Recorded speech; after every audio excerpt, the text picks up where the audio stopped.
اسرار درون آستانه شما، این مقدسات خانه شما، آبروی اهل کاشانه شما. پذیرا باشید صدای رادیو پیام با برنامه آستانه.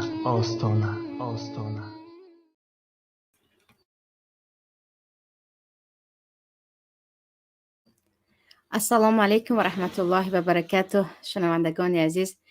یکی شما را به برنامه نوبتی آستانه خوش آمدید میگویم و امروز درباره یکی از موضوعهایی که براستی از حادثه های آخران هست و خود بنده را هم هرگز نگذاشت که بی تفاوت باشم، علل خصوص بعد از اینکه این مادر مظلوم شاهده محمد جان و مادر برادر عبدالرحمن را زندانی کردند. درباره همین موضوع و این چنین تا چه اندازه حکومت امروزه و آنهایی که در دستگیری این مادر سهم خود را گذاشتند و اقدام کردند ظالم هستند و حتی ظالمتر از ابو جهل و ابو لهب صحبت میکنیم. چه خیلی که یکی شما هم با خبر هستید و این دیگر در سرخط تمامی خبرها چه داخلی چه خارجی شده ایستاده است و نزدیکی این مادر بیچاره را، مادری که گناهش فقط همین است که یک فرزند شجاع را به دنیا آورده است، فرزندی که در عین جوانی نه از گفتن حق هراس دارد نه از تهدیدگران. گرفتندش، برایش جرم ساختند که آسانتر از همه برای آنها جرم ساختن است و پشت زندان کردند. و جز اینکه بگویم قانونهای دنیوی را این عمل عبور کرد، این چنین حتی برای یکایک ما عزیزان، برادر و خواهران تاجیک مسلمانی که در قلب ایمان دارند، این حادثه باید دلیل شود که آنهایی که خود را مسلمان میپندارند و آنهایی که گمان میکنند با نکاح اسلامی، با جنازه اسلامی و با ختن سور اینها مسلمان هستند، بدتر از ابو جهل هستند. ابو جهل که فرعون امت است، ابو جهل که درباره‌اش آیت‌ها نازل شده است و پیامبر صلی الله علیه و سلم او را فرعون زمان خود نامیدند. چرا اینقدر میگویم ابو جهل بدتر از ابو جهل و حتی شاید در روز قیامت و حتی به تاریخ ابو جهل نگاه کنیم، ابو جهل بکرات بالاتر است از این نفرانی که یک نفری مبارز را یا یک نفری که آنها برای خود دشمن میدانند مادر او را، خواهر او را از دستگیر کردن، تحقیر کردن و زندان کردن هیچ آر و هراس ندارند. وقتی به کتاب‌های تاریخ اسلام نگاه میکنیم، از سیره ابن هشام شروع کرده تا بدایه نهایه و تا تاریخ طبری، اینجا درباره عمرو ابن هشام همیشه صحبت میرود و عمرو ابن هشام عزیزان همان ابو جهل است. درباره عمرو ابن هشام صحیفه های تاریخ چنین میگوید: وقتی پیامبر صلی الله علیه و سلم میخواستند به مدینه هجرت کنند، گروه از مشرکین جمع شدند و گفتند ما باید پیش راه محمد را بگیریم، یا او را بکشیم یا کار کنیم که او دیگر از این مکه برآمده برای خود یک جای امن و برای خود مکان پیدا کرده نتواند. در این وقت بعضی ها گفتن همگی او را در اینجا انتظار میشویم تا خارج شد او را نابود میکنیم. یکی از حاضرین میگوید به خانه اش به بالای دیوار میگذاریم یا اینکه دروازه اش را میشکنیم و به داخل خانه اش در آمده یک باره او را نابودش میکنیم. در نزد در انتظاری کشیدن خارج شدن محمد برای ما فایده ندارد. ما می توانیم، قوت داریم، او هم ضعیف است، 2 دختر یا 4 دخترچه دارد، همسر دارد، بیاید و بالای دیوار و خانه اش در آمده او را در داخل خانه اش نابود میکنیم. در همین وقت همین عمرو ابن هشام که ابو جهل است میگوید وای بر تو، من این آر و این ننگ را کجا برم؟ آیا میخواهی که مردم پس از این بگویند که عمرو ابن هشام به داخل خانه محمد وارد شده است دخترچه های محمد از این ترسیده است و همسری و به خانه همسر و دختران محمد داخل شده، آن هم در نصفه شب. من این آر و ننگ را برداشت کرده نمیتوانم، برای همین هرگز به کسی اجازه نمیدهم به خانه که در آنجا همسر و دخترچه های پیامبر هست داخل شود، آن هم به زوری. و هم دخترچه ها بترسند و هم محمد را در داخل خانه در نزد دختر و در نزد همسرش شما بکشید. تاریخ در تمام تاریخ اسلامی، حتی تاریخ هایی که غیر از اسلامی هستند، همین جمله ابو جهل را ثبت کردند، آن هم با مدحی که مردانگی یک مرد جاهل، یک مردی که فرعون زمانش بود، بدترین دشمن قرآن و پیامبر بود. اکنون نگاه کنید که امروزه نفرانی که ادعا دارند که مسلمانند، ادعا دارند که باید جنازه شوند، ادعا دارند که طلاق هست، نکاح هست که برای آنها بجز دین دیگر چیزی نیست، فقط جنازه ماند و نکاح و طلاق ماند. اینها داخل می شوند به خانه یک زن، آن هم برای ترسانیدن نه، او را گرفته دزدیده به زندان بردن، چند روز خبر ندادن، پس از چند روز با آن جرم یا اینکه پرونده ای که الکی برای همه باز کردنش آسان است به مردم از آن خبر میدهند. اینها بهتر هستند یا همان ابو جهل که با آن همه کفر، با آن همه فساد عقیده که کاملا قرآن را انکار میکرد، کاملا حتی پیامبر را انکار میکرد، میگوید مردانگی من، شهامت و مروءت من به من اجازه نمیدهد که از من نام ببرند که عمرو ابن هشام دخترچه های محمد را ترسانیده است. و این نگاه کنید، یگان نفر را پیدا کرده نمی شود که حتی در زمان جاهلیت به خاطر پدر دختر را آزرده باشند و دختر را حبس و زندان کرده باشند و یا مادر را گرفته باشند و به جای اینکه زورشان به پسر او نرسید، در برابر مبارزه پسر او دیگر راست آمده نتوانستند، ببرند گویند جزای این را از طریقه مادرش میدهیم. آن هم مادری که محال است که از داخل ایستاده با دیگر گروه های مبارز دست به کار باشد و علیه حکومت کار کرده باشد، و جز اینکه دعاگو است برای جگربند خود که هر لحظه و هر دم میتوانند او را نابود کنند. پس هر نفری که این گونه عملها رو حلال میداند و حتی در برابرش خاموش است و میگوید شاید این زن در اینجا گناهگار است، شاید اینها حق دارند، یک بار باید عاقلانه فکر کنیم، بگوییم که آیا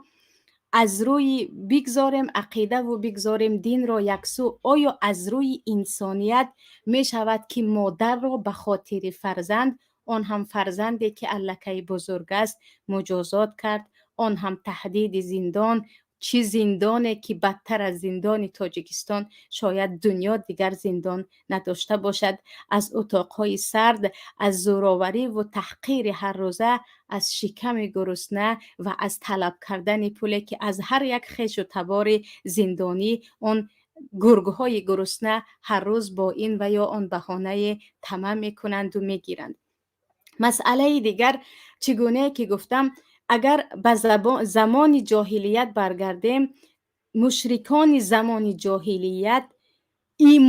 ایماندارتر بودند از امروزه نفرانی که میگویند من تاجیک هستم و ختنه شده هستم و مسلمان هستم و با نکاح مسلمانی به دنیا آمدم و من فرزندانم را به نکاح به دنیا نآوردم و جنازه پدر و مادرم را خواندم، مگر دین فقط با جنازه می شود؟ دین فقط با زبان مسلمان هستم می شود؟ این نفرانی که الان از ابو جهل میگویم مسلمان نبود، اما کردارش هزارها بار با شرفانه، عزیزترانه از کردار بود که این نفرها میکنند. قصه دیگر عزیزان، میخواهم قصه هایی که در زمان پیامبر بود و رابطه دارد به موضوع امروزه به سمع شما رسانم. قصه دختر پیامبر زینب محمد صلی الله علیه و سلم. چطوری که میدونیم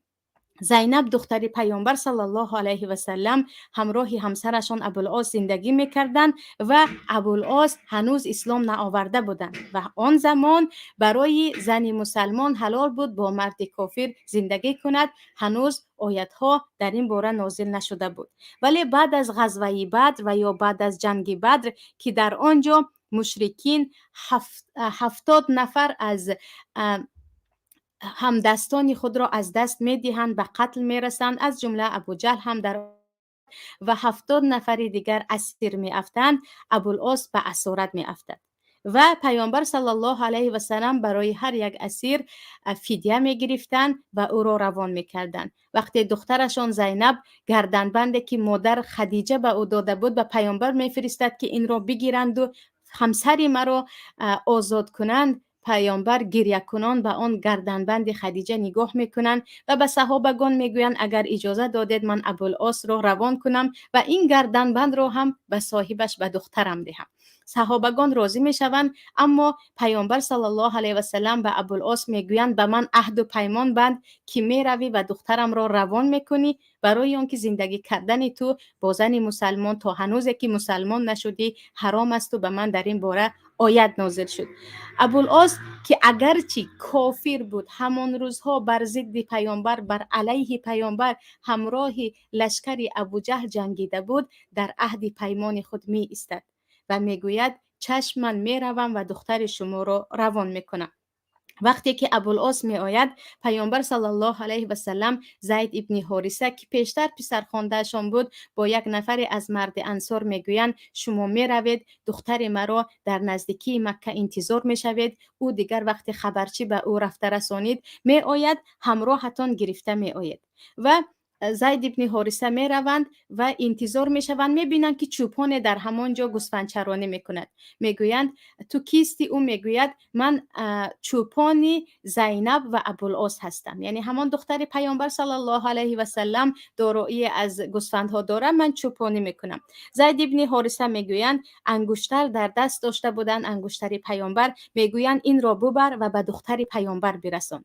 و وقتی پرسید که کی به تو داد همان مکان حاضره ما را گو. چوپان آن انگشتر را برده به زینب می دهد. زینب می فهمند که انتظار هستند دو نفر زینب را که تا به نزد پدرشان ببرند و زینب دیگر آمادگی می گیرند. وقتی براه می برایند همراهشان برادر ابوالعاص شریکی می شوند و می گویند من تو را تا نزدیکی می برم و به آن دو نفری که پدرت فرستاد به آنها می رسانم. وقتی که زینب بیرون می شوند اون زمان پس از تقریبا 1 ماه یا کمتر 1 ماه از جنگ بدر گذشته بود و دهانهای اهل مکه پر از خون بود که محمد 70 نفر ما را نابود کرد و این چنین 70 نفر ما را به اسارت گرفت و مال و ملک زیادی را ما همچون فدیه به محمد دادیم. البته خیلی در اینجا دشمنی داشتن و وقتی زینب همراهی برادر شوهرشان کنانه ابن ربیع خارج می شوند، دویده یک چند نفرانی که نسبت پیامبر خیلی زیاد غضبناک بودند دویده به نزد زینب می آیند و یکی از آنها که حبار نام داشت زود نیزه و تیر و کمان خود را می گیرد، با تیر کمان به شتر زینب می زند که شتر هم از پا می افتد، زینب بیچاره هم از پا می افتند و به زمین می افتند و حامله بودند، حمل خود را سقط می کنند. در اینجا نگاه کنید، عجیبش این است که وقتی کنانه میگویند هر کسی که به زینب یعنی همسر برادرم نزدیکی کرد من او را میکشم، اون هم با نیزه پر از زهر، دیگر در اطرافشون قریشی ها زیاد می آیند که اینها چیکار کرده ایستادند. بعضی از آنها میگویند مگر این شرمندگی برای آن نیست که پدرش دیروز با ما جنگ کرد، 70 نفر را نابود کرد، 70 نفر را اسیر گرفت، امروز باشد دخترش در روز روشن از بین ما می رود، هیچ هراسی ندارد. این معنای آن را دارد که الکی نفوذ و یا قوت محمد در مکه هم همه جا را احاطه کرده است و ما نمیگذاریم که او برود. در اینجا ابو سفیان که بدترین دشمن پیامبر در همان زمان بود، یعنی پس از ابو جهل الکی بدترین دشمنی را ابو سفیان در عهده داشت. ابو سفیان به کنانه، یعنی به هیوری گفتیم زینب میگوید ما به دختر محمد کار نداریم، ما او را در اینجا اسیر گرفتنی نیستیم، ولی تو که دیده ایستاده‌ای مردم خیلی در جوش و خروش هستند، 70 تن خود را از دست دادن، چرا در روز روشن دختر محمد را داری از اینجا میبری؟ در خانه ات بینشین، وقتی تاریک شد مردم خواب کردن، کوچه ها آرام شد، دیگر دختر محمد را بگیر به نزد پدرش ببر. ما هرگز نه او را اسیر گرفتنی هستیم نه او را زندانی کردنی هستیم. و در مستدرک حکیم آمدگی هست قصه به کاملش، و ابن هشام هم قصه رو همش رو آوردگی هستند.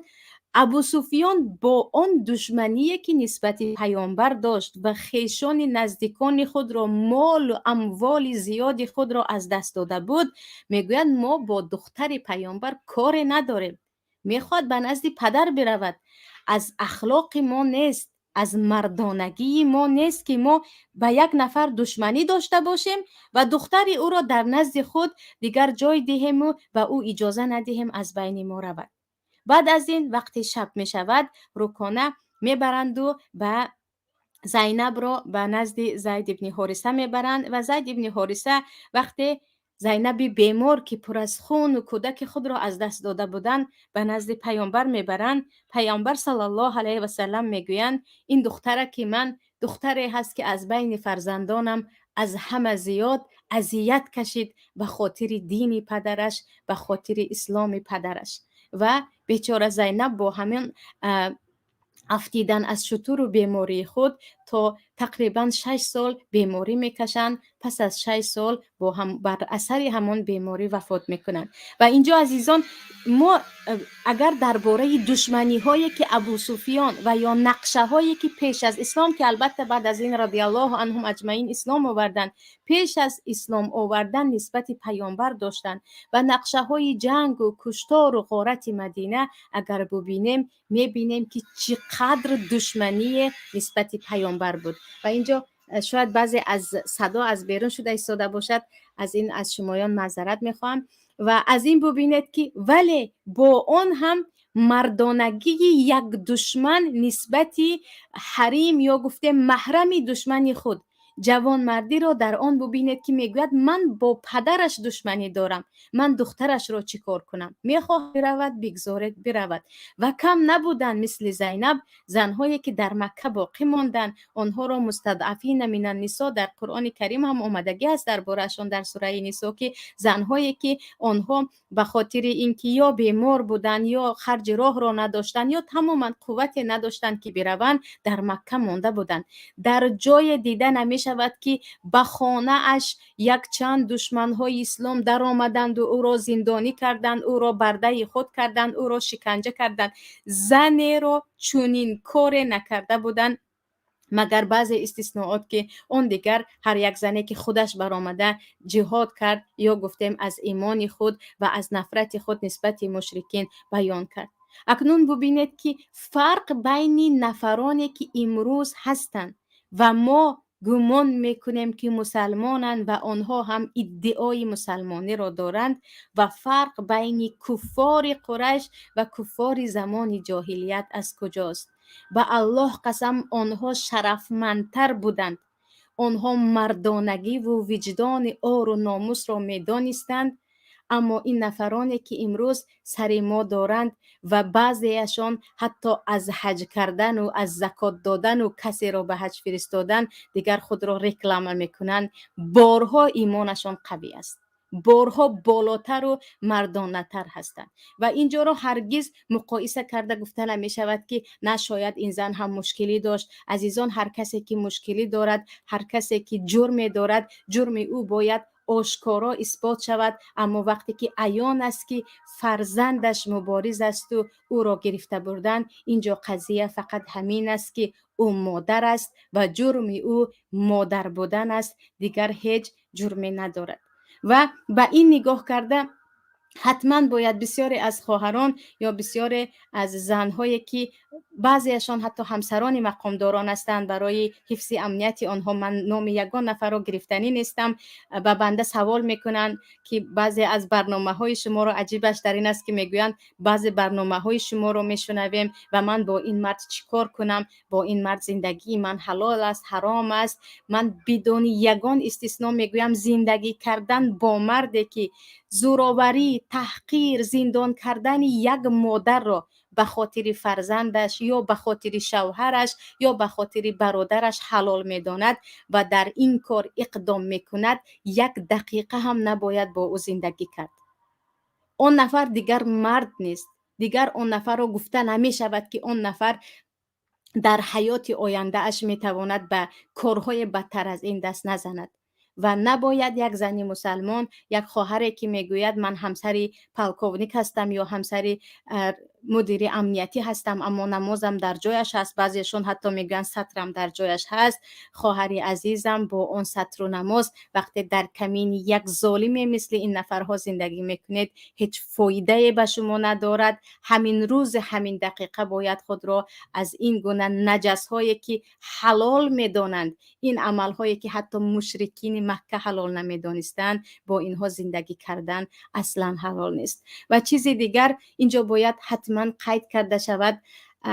به یک زمان رسیدیم اگرچه خیلی بنده کوشش دارم و کوشش هم میکردم که در موضوعهای سیاسی صحبت نکنم، نه به خاطر ترس، به خاطر اون که امانت علمی رو رسانیدن برای من اولاتر است و این هدف من است که اول از آن امانت‌های علمی برای هموطنان عزیز تا حد توان از فرصت استفاده برده رسانیده شود. ولی یک مکان، یک جایی هست که دیگر علاجی نیست که بگوییم امروز چه مبارزانی که فقط به خاطر آزادی زن و مرد تاجیکستان کوشش میکنند، چه برادر و خواهران طالب علمی که میخواهند از شریعت برسانند به مردم، بگویند حق را رسانند، همه مایان را زیر یک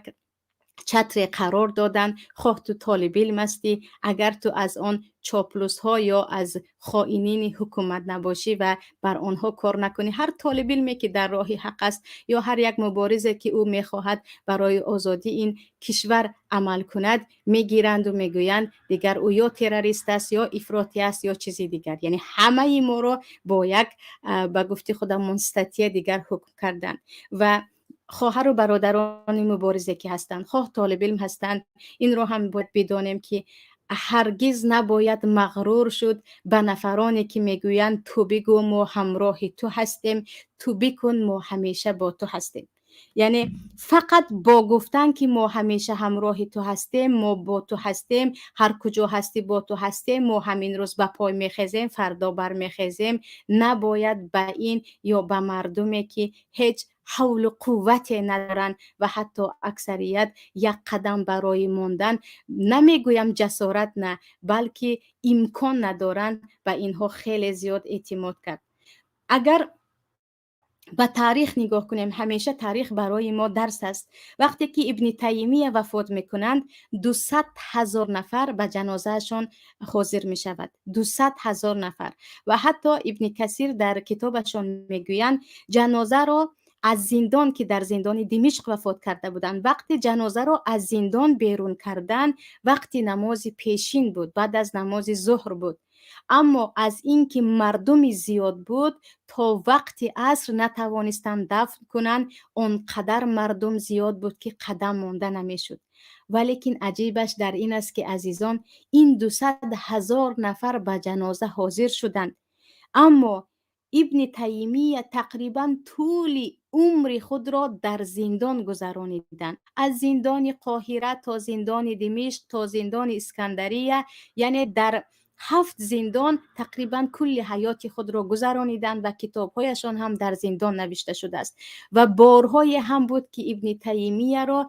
از این زندان به آن زندان حتی بخر بسته می بردن که برای دیگران این یک درسی شود که مثل ابن تیمیه نه قلم و نه زبان و نه مبارزه داشته باشد. یگان نفر از پای ابن تیمیه برخسته نبود، یگان نفر از همین 200,000 دویده او را کجا میبرید ما با او هستیم نگفته بود. اگر از همین 200,000 نفر 10,000 نفر اگر بر دروازه زندان میرفتند و میگفتند که آزاد کنید امام ما را، آزاد کنید عالم این زمان را، شاید که زندانبان ها آزادش میکردند. پس نفرانی که با زبان و با قلب هستند اما هیچ اقدامی نمی کنند، نمی شود به آنها با هیوهوی آنها باور کرد. دور نیست البته قصه حسین پسر علی نبیره پیامبر، 10,000 نفر نامه میفرستند از عراق که بیا ما همراه تو هستیم، بیعت میکنیم. وقتی حسین همراه اهل و عیال خود به عراق می آیند، همهشان گریخته به خانه ها می درآیند. وقتی می بینند که دیگر لشکرهای یزید در همه جا هست، به 40 نفر هم نمی رسد، حتی به خویش و تبار خود در مسیره لشکر می مانند.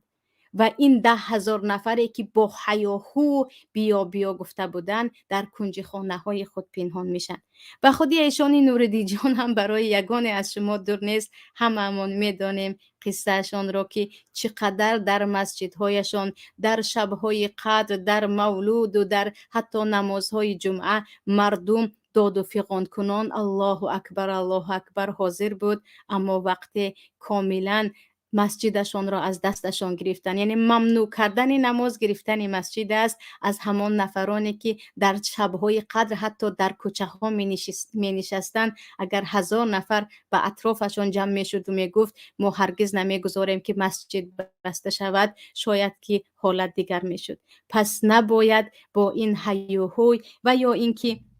با این نفرانی که با زبان خود داد و فغان میکنند و میگویند ما با شما هستیم، همین روز خواستید برمیخیزیم، نباید تا این اندازه باور کرد، اعتماد کرد. این رو بدانیم که قوت در دست نفرانی هست که آنها در حقیقت قوه ماده دارند. با فقط گفتنی ها و قوه های معنوی اگرچه شاید به زیادی ها سخنی بنده پسند نآید، ما هیچ کار نکرده ایستادیم و همین زندان شدن خواهر شاهده که به زودی زود اله آزاد شوند و اله به آزادی برایند قره چشمی خیش و تبار خود بگردند، دیگر برای یک ما باید دلیل باشد که فقط با معنوی و داد گفتن و با همدیگر را میتوانیم ما این رژیم را نابود کردن. ما به جای نرسیده ایستادیم به جز بدتر شدن احوال. و این چونین به تمام نفرانی که در داخل هستید و گمان میکنید که این چیز عادی هست، چرا ای را اینقدر بالا کرده ایستادن؟ هرگز عادی نیست. اگر امروز مادر یک مبارز را زندانی کردن، فردا مادر دیگری را، فردا خواهر دیگری را، فردا کسی دیگری را خواهند بود. و این چونین شاید این یکی از نمونه های زنده برای یکایک ما شد که ما خیلی زیاد دربارش گفتند و شنیدن. شاید مثل خواهر شاهده هزارها مادر، هزارها همسر، هزارها دختر و حتی خویش و تبار مبارزین و یا اهل علم را پس زندان و یا زندان های معنوی هر روز با تلفن کردن و تحقیر کردن و تهدید کردن که خویش و تبارت را بیار، برادرت را بیار، خواهرت را جیغ زن، شاید تحت این ظلم قرار داده باشند. ولی این ماهیان هستیم که دلخوش داریم که شاید که امروز یا فردا کاملا همه حالت ها عوض می شود و کاش هر مبارزه که خویش و تبار عزیزان خود را در داخل دارید تمام قوه خود را صرف می کردید که از آن زندانی که نامش بهشت روی زمین است خارج شوند و هر برادر و خواهرانی که در داخل هستند و البته شکرانه پروردگار که نفرانی هم هستند که اگرچه در داخل حکومت هستند ولی کمک کرده ایستادند، چه به خواهر و برادران طالبین چه به خواهر و برادران دیگر اون کوشش میکردند که کمک شود. بعضی از خواهر و برادران تا حد امکان وقتی که ما دیگر به جای دستمان نرسیده ایستاده است از داخل به خارج برایند. این شاید اگر فرار گوییم هم درست باشد، شاید بگوییم که احتیاط برای یک زمانی که با رفت شاید تغییر یابد، ولی این را بدانید که عزیزان نباید فقط با گفتن و با احساساتی که امروز میگوییم خواب میکنیم فردا بیدار میشویم دل خود را خوش کرده باشیم. این بود موضوع امروزه ما درباره زوراوری، درباره تحقیر و درباره اتاق و سرد کنج زندانی که پر از مبارزین و پر از مجاهدین، پر از مادران مظلوم شده ایستاده است و دستی کسی به جای نمی رسد و به پروردگار شکایت دارم از همه نفرانی که می توانند تغییر دهند و تغییر داده نمی توانند و به پروردگار شکایت می برم از تمام آن دست هایی که در این ظلم و ستم بکار هستند و از چیز نترسیده روز از روز بالای ظلم خود می افزایند. مواظب خودتان و اهل عائله خودتان باشید. تا برنامه های دیگر، السلام علیکم و رحمت الله و برکاته. اسرار درون آستانه شما، این مقدسات خانه شما، آبروی اهل کاشانه شما. پذیرا باشید صدای رادیو پیام با برنامه آستانه.